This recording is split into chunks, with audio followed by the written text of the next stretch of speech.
Hello, beautiful moms and entrepreneurs. My name is Charisse Walker, and I'm your host of the Unbreakable Mompreneurs podcast. This is a place where we come together to learn, grow, and inspire. So sit back, relax, and let's get started.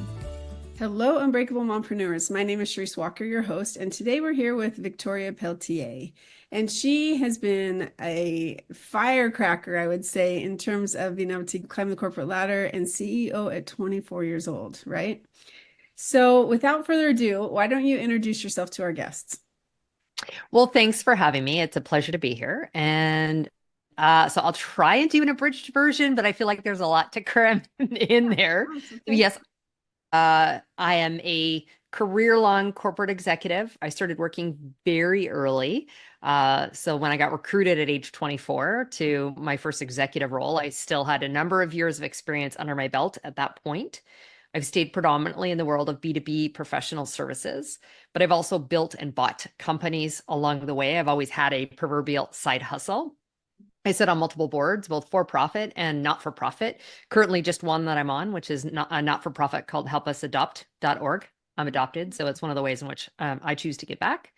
I am an author, a professional public speaker, and personally, I'm a wife and a mother to two grown children, which makes me feel really, really old because I'm not even 50 yet, and I'm now an empty nester. They are 24 and 20.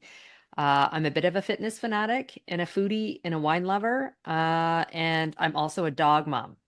You are so accomplished. You've done so much. And so how did you find the time to be able to sit on all these boards, start a company, be the executive? Because I know what that's like. And so how do you find the time? A few different ways. First of all, I have this saying that where there's conviction, there's capacity.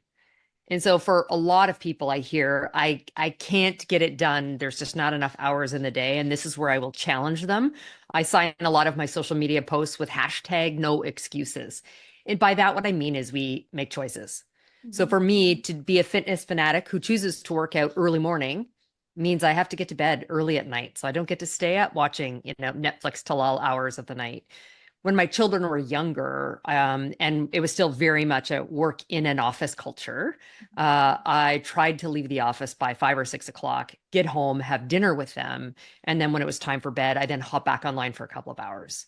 So that's how I've chosen to do it all. But it's also by setting great boundaries. So the things that are not bringing me personal or professional joy or value, I started to say no to, or I delegated it or outsourced it. And so, for example, when my kids were young, my ex was working as well. And so we had a nanny when the kids were younger, and that certainly helped. Or my mother-in-law before that. My ex unfortunately passed away a number of years ago. And when I got remarried, my husband was a little uncomfortable with the fact that I had, cleaners who not only cleaned the home, but did our laundry. And he was like, oh, and I was like, well, babe, let's be clear. Doing the laundry brings me no joy. It has significant value. So in this case, I've chosen to outsource it. So I was like, you can either get comfortable with having the cleaners do your laundry. I said, or you can start doing the laundry. And I will tell you, are soon to be together 11 years. He still does the laundry to this day. Wow. Yes. His choice. That's good that he was able to communicate. He didn't feel comfortable and that he was willing to step up and do it. Good solution. Okay, so what are some of your key experiences that has shaped your no excuses philosophy? Because I like that you have that hashtag no excuses. I agree with it.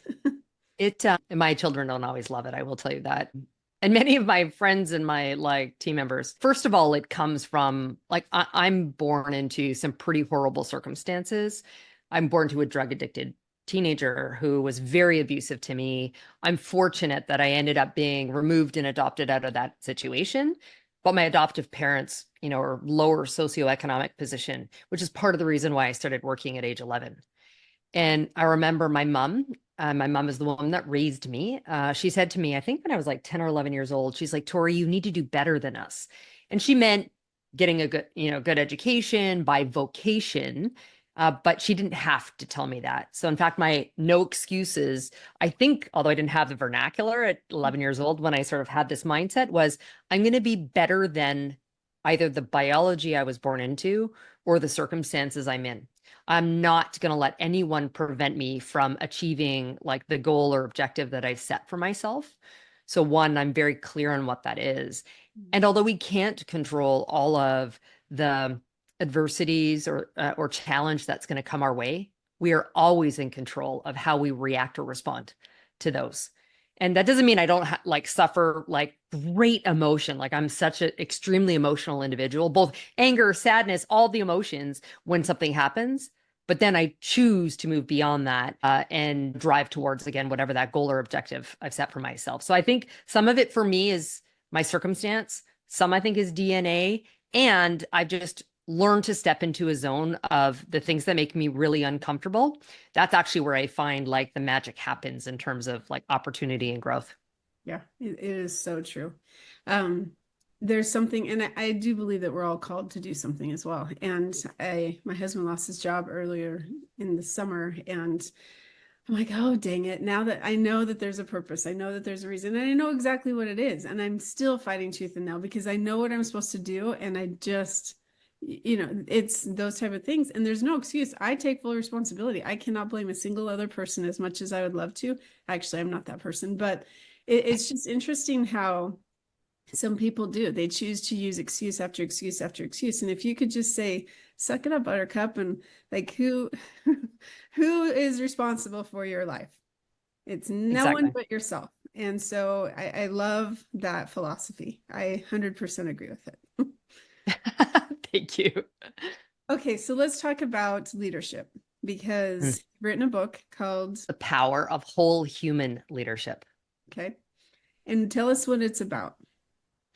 So I left my last company last year, and I had co-authored a book at that point, but I was determined that at some point I'm going to write a book. And I debated between two topics, and wisely, unwisely, I'm not sure. I decided to write both. So I actually wrote one on personal branding that came out earlier this year, and this one on leadership, which is just so close to my heart in that I've not always had great examples of leadership myself. When I entered the workforce, it was very much this command and control hierarchical way of operating and less care and empathy. And then over the last number of years, and actually particularly with the pandemic, I saw that the workforce was demanding something different and better, quite frankly. And I also wrote the book because stepping into that first executive role at 24, I was a brand new mother. I was the only woman. I was the youngest by a couple of decades, and I'm publicly queer. I was married to a woman for 11 years. I happen to be married to a man now, but at the time was with my wife. So for all those reasons, I was like, I felt like I had enough of the world against me that I didn't need to show emotion. I didn't need to show vulnerability. I was learning from what I saw on television and that command and control style that I entered the workforce into. And I got a nickname as the Iron Maiden a few years later. Now I'm very strong at performance management. I also have a nickname as the turnaround queen. So I make businesses, run well. And I've always been focused on some of the elements of I talk about in the book around diversity and inclusion and trying to create a sense of belonging. But the thing that was missing from my own leadership style was being empathetic, being vulnerable, showing emotions. And in doing all of that, those are the things that actually build trust with people and create a stronger sense of followership versus someone doing something for you because they're told to, they want to. And so that's why I decided to write the book, to share the failures that I've made and what I've learned from them for either new leaders or those that are kind of stuck in the place that I was, but also recognizing that today's modern workforce wants something very different. It is so true. I think back when I started running the colleges and running departments and doing those things even running my own classroom, because I used to teach college. Some of the things that I demanded from my students, I probably would never get away with now, because I feel like respect is kind of lacking a lot more lately. So say that some of our listeners, they're starting out and they're starting to hire their first people, or they have multiple and they have a culture issue where leadership is definitely lacking. What advice would you give them? I'd give the advice that I wish my 20-something-year-old self would have listened to. And I say that because I'm not sure if my 48-year-old self now went back and told the 24-year-old girl something. I'm not sure if I'd listen, but I would hope. And that is very much sort of foundationally that it is okay to embrace, and it's why the book is called Whole Human Leadership. It's okay to embrace our entire humanity. And by that, it means the experiences we've had, the adversities we've faced, and not be ashamed by them. It's okay to be authentic and vulnerable with others, and stop fearing not being accepted or, feeling rejection. Like that's number one. I think when you sort of shed a lot of those barriers, that's where more naturally the stronger, leadership aspects come out. And I find myself, I've been a lot of the last many years consulting, like my business. I worked for Accenture and before that IBM, and been in the world of consulting. And some of that's been in the human capital space. So working with leaders on their workforce, on culture, and saying there's not a trade-off for being this kind of human leader with strong performance. Yeah. That said, I also embrace the phrase, title of another book by Kim Scott called Radical Candor. Right. So, it's finding that balance of being that authentic, vulnerable, leader that can be really transparent but direct with the team from a place of care and compassion. While still, being clear on, what our performance expectations are and how success is going to be measured. You bring those together, and again, incredible things happen. So true. I used to direct colleges, and there was one that I took over, and it was a very tight knit, like these people had been there for actually their whole career, 10, 20 years. And there's this one girl, she had not been there that long, but you mentioned the word queer, which I have not heard in a very, very long time, but she was gay, and she actually grew a beard. And so by 5 o'clock, she had this like actual shadow and everything. And then she was overweight. And so there's all these things stacked against her. And so whenever I walk into a company to be the leader, I will ask 3 things, and I interview every single employee. I don't care if there's 10, I don't care if there's 150. And I will ask 3 questions. One is, what's going well? One is, if you had the reins, what would you do differently, or what would you change? And the third is, where do you see yourself in 3 years? And those 3 questions, I mean, she broke down and she started just crying. She goes, Charisse, I want to teach so badly, and they will not let me. And so I made it my mission. I mean, I fought hard with corporate, and it was because they couldn't get over how she looked, how she behaved, or whatever. And by the time that I left that place, it was about a year later, she was actually one of the teachers, and one of the best teachers that we had.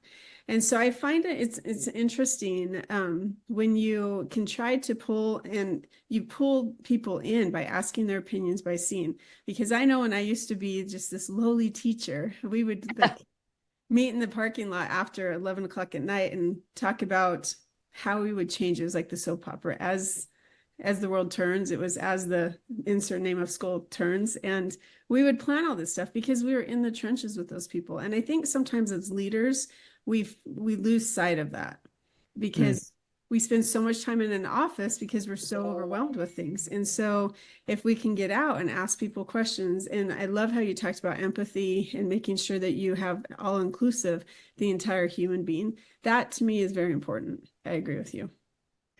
Thank you. Actually, I have I call it the unseen employee, rather than, although I refer to DEI more broadly in the book, which, by the way, the only negative ratings I have on Amazon for the book are for 2 people who really don't like the fact that they thought it was purely leadership, and somehow I've woven in all these woke. I think one of them might have used that term, DEI terms. Anyways, I refer to it as seeing the unseen employee. And in your example, okay, maybe it was they were judging her for how she appeared, but there's lots of things we don't see behind the veneer. People don't show it. We don't spend time to learn it. And so that's where I think it's really important as a leader to like lean in pretty closely and be curious about others. And I love your question over like, where do you see yourself? That's a great one.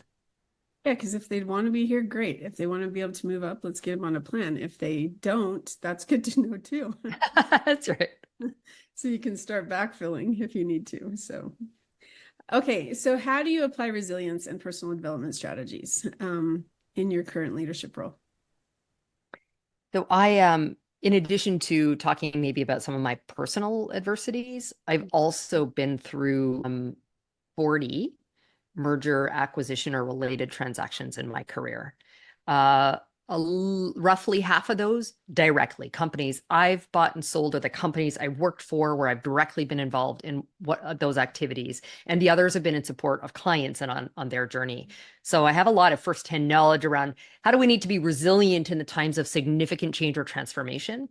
And also having worked the last many years in consulting and technology, as well as we've seen that change, I've sort of developed strong principles around one, how do we manage change?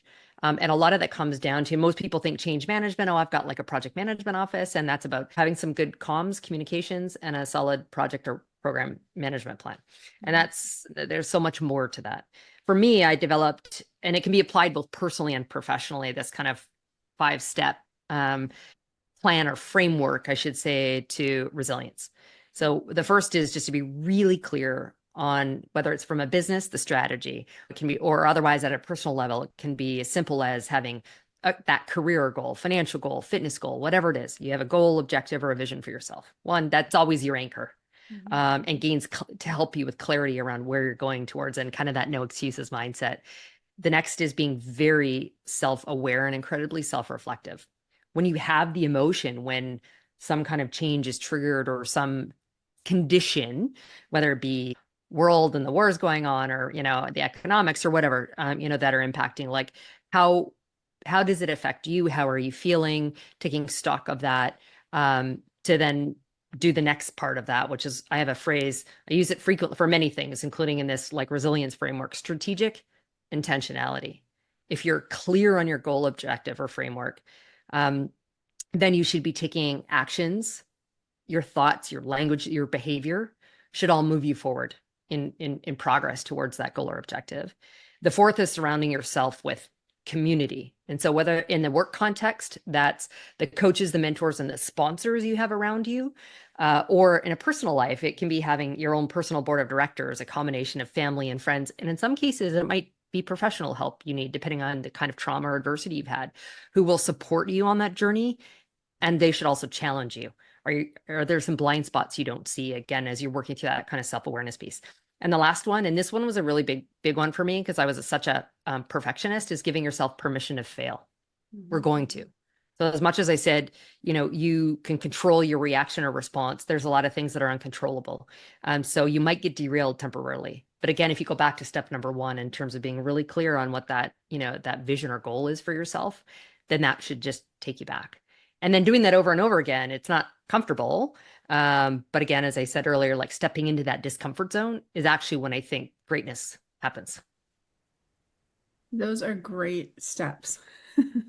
So I mean, it's amen. That's all I have to say. Like that's a great way to kind of end it, because it's good advice. And if people actually listen, they could be very successful at it. So it's great advice. So let's talk about that, because you actually probably don't even realize you answered a question that I usually ask at the end. You talked about if I were to go back and talk to my 24-year-old self. So we're going to do it as a mom, because we didn't really talk about mom at all. So I want you to imagine yourself sitting on a park bench, and this 9-month pregnant, I always want to say old lady, but no, 9-month young mom, she comes and sits right next to you, and you get talking to her. And if you could give her any advice, since now that you're an empty nester, you've been through the gamut. If you could give her any advice on momhood, what advice would you give her? There's so much that goes through my head. There's probably two that I'd say. One is just that I wish I'd impressed upon my children much earlier on. They sort of saw my career and where I was going, and I don't think I ever put that pressure on them, but I think they have felt it.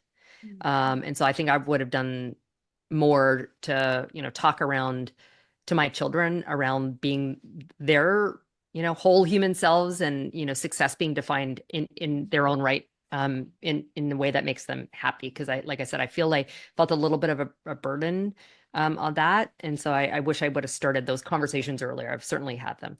And the other is like, sometimes that as a mom, like best laid plans, like things are still going to go all awry. Like sometimes I look at my two children and I'm like, had I not given physical birth to both of you, I might question whether like my DNA was in there.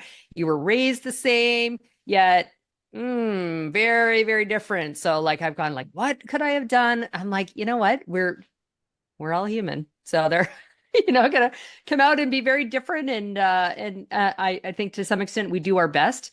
And for me at the end of the day, if I'm proud to say I raised two really good human beings who've chosen, their own path to make them happy. That's great. And speaking from someone who has 6 kids, yes, it's sometimes, and 4 from a first marriage as well. And one that was like, we separated when he was 3. And I think he has more of his dad's personality. And you have to understand, like, his dad never came around. He never picked him up. They never went and spent every other weekend and one night a week. They just didn't, because he's a party dad. And so he doesn't want to be burdened by that. And so it's very interesting how DNA and personality, I mean, there's a lot of similarities. I want to go back to your first response, though, with that. You said that you felt like you burdened them, like giving them pressure to be successful, or what do you mean by the first part that you talked about? So the fact that I come from nothing, so I've given them the things I never had. There was no money to go on vacations when I grew up. And so I gave them a lifestyle that I didn't have that came easily. However, I made them start working for anything extra. So yes, did they get phones early on? Did they go on vacations? Yes. But when they wanted the extra stuff, I made them use their allowance or the money that they had earned. However, both of my children have told me in different ways that they have felt a pressure to perform or do or be something more because of my career. And in fact, before I moved, I'm originally from Canada. And before I moved, I've been back and forth between Canada and the US for work the last 20 years. And before I moved back to the US in 2019, I was on a national news channel regularly as part of like a weekend business segment. And so they knew I was well known. And so I remember my older son at one point saying to me when I was pushing him, he wanted to go into engineering and he wanted to get to the top Canadian engineering school. And I was like, buddy, you're going to need to work really hard. And I remember, and this is when I was just like, oh, wow. He pointed around our house and he's like, Mom, I don't need all of this. I'm fine with mediocrity.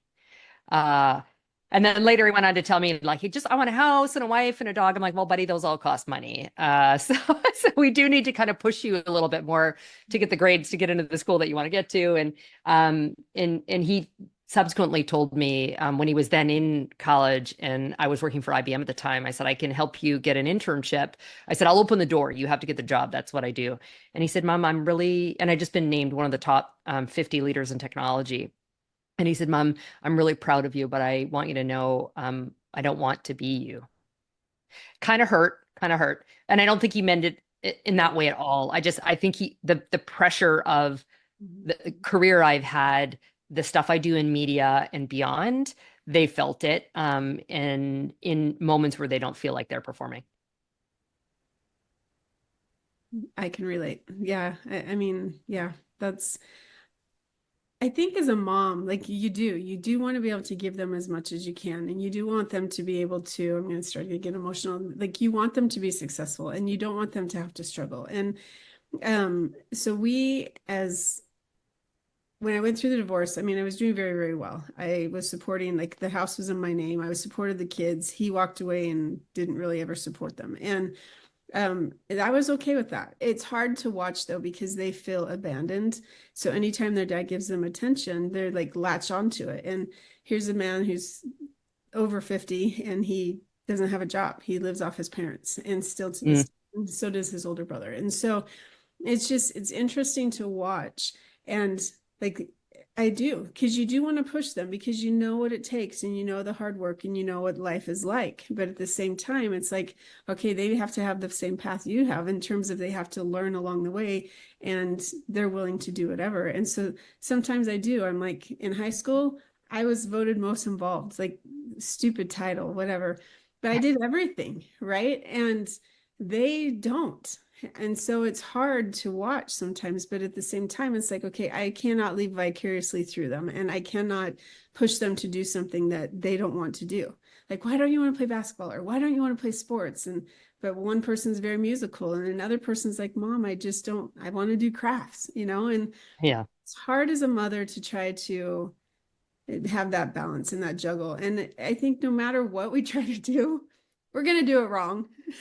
But then we also did it right. So, you did the best you could with what you had. And I think that you're an incredible example to your children, and they recognize that and they'll appreciate it, especially when they have kids of their own. Yes.